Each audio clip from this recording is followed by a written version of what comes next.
안녕하세요. 헬스장 린생입니다. 오늘은 시간이 없어서 운동을 못한다고 말씀하시는 분들을 위해 과학적으로 입증된 효율적인 운동 방법에 대해 이야기를 나누어 보려고 합니다. 미국 스포츠의학회의 최신 연구에 따르면 하루 10분의 고강도 인터벌 트레이닝이 30분의 중강도 지속 운동과 비슷한 효과를 낼 수 있다고 합니다. 이는 많은 바쁜 현대인들에게 희소식이 아닐 수 없죠. 하버드 의대의 연구진은 특히 아침 시간을 활용한 짧은 운동의 효과에 주목했습니다. 기상 직후 10분간의 고강도 운동이 하루 전체의 기초대사량을 평균 10% 증가시킨다는 사실을 발견했습니다. 존스 홉킨스 의대에서 진행한 5년간의 추적 연구는 더욱 흥미로운 결과를 보여줍니다. 하루 15분의 근력 운동만으로도 심혈관 질환 위험을 23% 낮출 수 있다는 것입니다. 여기서 중요한 것은 꾸준함입니다.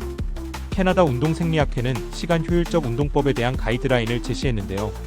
출퇴근 시 한 정거장 일찍 내려 걷기, 점심시간을 이용한 10분 스트레칭, 퇴근 후 집에서 하는 15분 홈트레이닝 등을 조합하면 하루 권장 운동량을 충분히 채울 수 있다고 합니다. 특히 주목할 만한 것은 호주 스포츠과학연구소의 연구 결과입니다. 하루 중 여러 번에 나눠서 하는 짧은 운동이 한 번에 오래 하는 운동만큼 효과적일 수 있다는 것을 입증했습니다. 예를 들어 5분씩 6번의 운동이 30분 연속 운동과 비슷한 칼로리 소모 효과를 보인다는 것이죠. 영국 운동의학협회는 생활 속 운동의 중요성을 강조합니다. 엘리베이터 대신 계단 이용하기, 서서 일하기, 통화하면서 걷기 등 일상적인 활동을 통해서도 상당한 운동 효과를 얻을 수 있다고 합니다. 스탠포드 대학교의 연구진은 운동 시간대에 대한 연구를 진행했는데요. 아침과 저녁 모두 운동하기 좋은 시간이지만 개인의 일과에 맞춰 규칙적으로 할 수 있는 시간을 선택하는 것이 가장 중요하다고 밝혔습니다. 도쿄대학교 의과학연구소의 연구는 특히 흥미롭습니다. 4분 운동을 하루 4번, 이것을 꾸준히 실천한 그룹이 6개월 후 체지방률과 복부둘레에서 유의미한 감소를 보였다고 합니다. 대한스포츠의학회의 연구도 이러한 결과들을 뒷받침합니다.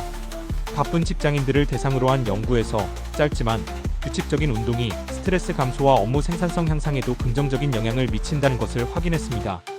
자, 그렇다면 구체적으로 어떻게 실천할 수 있을까요? 먼저 아침에 일어나서 할 수 있는 5분 전신 운동입니다.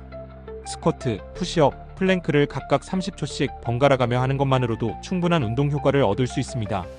점심시간에는 10분 걷기를 추천드립니다. 북유럽 건강연구소의 연구에 따르면 식사 후 10분 걷기만으로도 혈당 조절과 소화에 큰 도움이 된다고 합니다.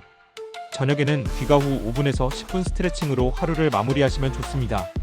UCLA 수면연구소의 연구는 취침 전 가벼운 스트레칭이 수면의 질을 향상시킨다고 보고합니다.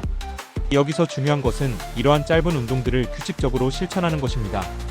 독일 스포츠의학센터의 연구에 따르면 불규칙한 장시간 운동보다 규칙적인 단시간 운동이 더 효과적이라고 합니다. 마지막으로 강조드리고 싶은 것은 완벽한 운동이란 없다는 것입니다. 시간이 없다고 포기하기보다는 자신의 상황에 맞는 운동 시간을 찾아 꾸준히 실천하는 것이 중요합니다. 지금까지 헬스장 린생이었습니다. 감사합니다.